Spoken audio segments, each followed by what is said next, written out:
নকৰিল কটাক্ষ কিঞ্চিত থাকিলন্ত ধৈৰ্য ধৰি যেন মহা মেৰুগিৰি তপত নিবিড় পৰিচিত। তাৰমানে কামদেৱ আৰু অপেশ্বৰীসকলৰ নৃত্য ভংগীমা নৰনাৰায়ণ ঋষি অকণো মানে বিচলিত নহ'ল। পৰম সংশয় মন দেখি পেলাই দেৱগণ সিহঁত মিলিল মহাতা। আৰু দেৱতাবিলাকেও সন্দেহ কৰিছিল, স্থিৰ নোহে হাত ভৰি কামকে তনু তল কৰি ঋষি খাপে ধৰিলো কল্পনা। এই যিসকল গন্ধৰ্ব অপেশ্বৰী গৈছিল তেওঁলোকে ভয়ত কম্পমান হৈছে যে এই ঋষিয়ে আমাক আজি হাতী ধ্বংস কৰিব। আছে প্ৰভু নাৰায়ণ দেখনতে দেৱতাগণক মৰৈ যেন ভয়তে সমলি দায়ে লগাইল মাত নিষেধন্ত তুলি হাত নকৰা নকৰা ভয় বুলি। নৰনাৰায়ণ ঋষিয়ে তেওঁলোকৰ অন্তৰ কথা বুজি পাই হাত দাঙি তেওঁলোকক নিৰ্ভয় কৰিছে, তোমালোকে ভয় নকৰিবা। মদন মাৰুত হেৰা শুনা হবে অপেচৰা কৰিও আমাৰ অনুকূল। স্বৰ্গহন্তে আইলা সাজি ভূয়ুক অতিথি আজি আশ্ৰমৰ ভঞ্জা ফলমূল।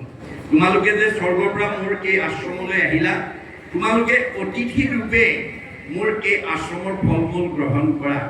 সবাকো কৰিয়া দায়া পৰম অভয় দিয়া যেনে হেন বুলিলা আশ্বাস। তেওঁলোকক সকলোকে আশ্বাস দি পেলাই ক'লে, মুণ্ডত বোলায়া হাত মুখত বজাইলা মাত দেৱগণে তেজিলে কটাস। নৰনাৰায়ণ ঋষিৰ মৰম লগা কথা শুনাৰ লগে লগে তেওঁৰ অন্তৰৰ পৰা তেওঁলোকৰ ভয় নাইকিয়া হৈ গ'ল। পৰিবাছে চিত্ত ধীৰ লজ্জাভাৱে নমাই শিৰ বোলে বাক্য কৰি নমস্কাৰ। হৃদয়ে নভৈল ক্ষোভ নকৰিলা স্ত্ৰী লোভ ইটো কোনো আশ্চৰ্য তোমাৰ। যে তুমি চিত স্থিৰ কৰি লজ্জাভাৱ এৰি তুমি কোনো মানে স্ত্ৰীৰ প্ৰতি আসক্ত নোহোৱাকৈ যে আছা তুমিনো কোন। যত মহা জ্ঞানবিদ্ধ দেৱমুনি সুৰসিদ্ধ তোমাকেহে সেৱৈ দমাই মাত। সকলোৱে তোমাক মাথা দমাই সেৱা কৰিছে। জিনিলা দুৰ্জয় মায়া আমাকো কৰিলা দয়া কিনো ক্ষমাশীল জগন্নাথ। যে তুমি এই দুৰ্জয় মায়াৰ পৰা নিজক বচোৱাৰ লগতে আমাক দয়া কৰিলা। তুমি কেনেকুৱা ক্ষমাশীল জগন্নাথ। যিটো তোমাকেহে সেৱে দেখি ইন্দ্ৰ আদি দেৱে অনেক বিঘিনি পাপেতা। যে তোমাক দেখি ইন্দ্ৰ আদি দেৱতাসকলে বিঘিনিৰ ব্যৱস্থা কৰে। আমাকো লংঘিয়া যায় বৈকুণ্ঠত লৱে ঠাই এহি বুলি মিলাৱে বিঘাত। কিজানি আমাক লংঘন কৰি আমাক জয়ী কৰি তেওঁলোকে বৈকুণ্ঠত অৱস্থান কৰাৰ ভয়ত এনেধৰণে বিঘিনি আনিবৰ কাৰণে ইন্দ্ৰৰ স্বভাৱৰ মানুহবিলাকে সদায় চেষ্টা কৰে। নভজে তোমাৰো পাৱে যাৰো পূজা খাইবে পাৱে নকৰে বিঘিনি কিছুতাক। গতিকে তেওঁলোকে যাৰ পূজা খায় তাক বিঘিনি নকৰে। তোমাৰ মায়ে অন্ধ নিবিচাৰৈ ভাল মন্দ কি কহিব দেৱ বিচেষ্টাক। যে ইন্দ্ৰ দেৱতাৰ প্ৰচেষ্টাক বা মানে আচৰণক কি ক'ম, যে তেওঁলোকে তোমাৰ মায়াত নিবন্ধ হৈ ভাল মন্দ একো বিচাৰ নকৰে। ভকতে তোমাক গয় তিলেকো নকৰে ভয় আপুনি ৰক্ষক তুমি হয়। কিন্তু ভকতে কালৈকো ভয় নকৰে, কাৰণ তুমি ভকতক সদায় ৰক্ষণাবেক্ষণ দিয়া। নিশ্চলে কহিলো সাৰ ইন্দ্ৰ আদি দেৱতাৰ বিঘ্নিৰ মুণ্ডতে ধৰি। যে ইন্দ্ৰ আদি দেৱতাৰ মূৰত ধৰি দি তোমাক নকৰে মতি কপদেশে কৰৈ ৰতি শুনা যেন তাহাৰ অৱস্থা। তোমাৰ প্ৰতি মনোযোগ নিদি তপস্যাত প্ৰাধান্য দিয়াসকলৰ কি অৱস্থা হয় শুনা। ক্ষুধা তৃষ্ণা মোহ কাম অপাৰ সাগৰ সম এসমাকো তৰয় সৰ্বধা।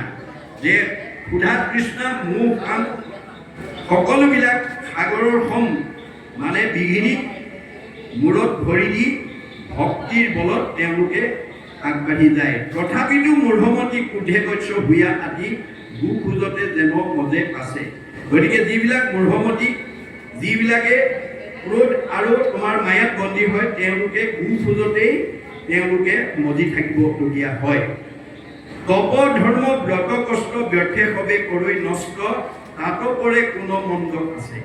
যে তপ ধৰ্ম ব্ৰত কষ্ট সকলোবিলাক নষ্ট কৰি তাৰো পৰে কোনো মন্দ। তাতকৈ আৰু মন্দমতী কোন আছে।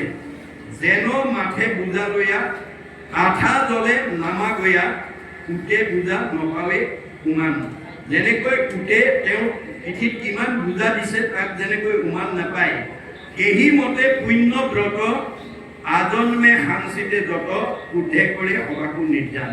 গতিকে আমাৰ সকলো পুণ্য আমাৰ ক্ৰোধ আৰু অভিমানে নাইকিয়া কৰি পেলাই তোমাকো বিমুখ যিটো জীৱন্ততে মৰা সিটো আত্মঘাতী পৰমত দুৰ্মতি তোমাক যিবিলাক বিমুখ হৈ থাকে তেওঁলোকে জীয়াতে মৰা তেওঁলোক আত্মঘাতী আমি হেৰা নমাই মাথত প্ৰণামহো জগন্নাথক জন্মে জন্মে তুমি হৈবা গতি আমি তোমাৰ চৰণত মাথা নমাই সেৱা কৰিছোঁ জন্মে জন্মে যাতে তোমাৰ চৰণ আমি সেৱা কৰিবলৈ পাওঁ গতিকে আমাৰ এতিয়া ভাগৱতৰ মতে আমাৰ কিছুমান জীয়াতে মৰা মানুহ আছে জীয়াতে মৰা কপিলে সেইকাৰণে মাকক কৈছিল মা তুমি জীয়া মানুহৰ দৰে থাকিবলৈ শিকিবা মাকে কৈছিল বোপাই মৰা মানুহ আছে নেকি এই মা মৰা মানুহৰ সংখ্যা পৰিয়ালত সমাজত পৰিৱেশত বেছি কোনবিলাক মৰা মানুহ সাধুৰ সংগে কৃষ্ণ কথা নুশুনে যি মৰ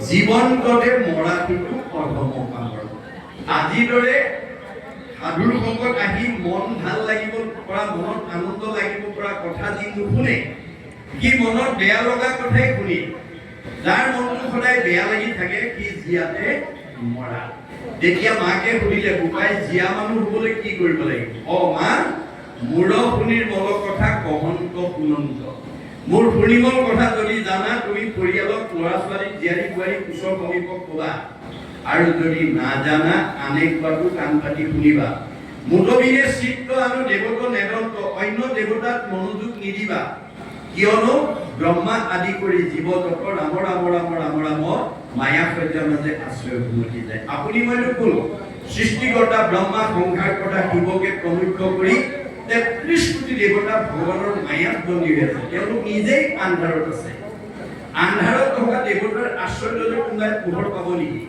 আন্ধাৰত বহি থকা মানুহ এজনৰ কাষত বহিলে কোনোবাই পোহৰ পাব নেকি নাপায় ক'ত বহিব লাগিব অৰ্জুনক কৈছে যে মাং প্ৰপদন্তে মায়া মেতাম কৰন্তিতে মই পোহৰ মই শ্বাসত মই সনাতন মই ব্ৰহ্ম হে অৰ্জুন যেতিয়ালৈকে তুমি মোক আশ্ৰয় নল'বা তেতিয়ালৈকে মোৰ সৃষ্ট তিনিটা তাপতে তুমি কষ্ট খাই থাকিব লাগিব এয়া হৈছে ভাগৱতৰ মত গতিকে আমাৰ এই ভক্তি মাৰ্গৰ দ্বাৰা এই ভাগৱতৰ দ্বাৰা আমি নিজৰ লগতে পৰিয়াল সমাজ উঠি অহা প্ৰজন্মক যাতে আগুৱাই নিব পাৰে তাৰ কাৰণে মই সত্ৰাধিকাৰ প্ৰভুক ব্যক্তিগতভাৱেও কৈছোঁ আৰু সামূহিকভাৱেও মই পুনৰ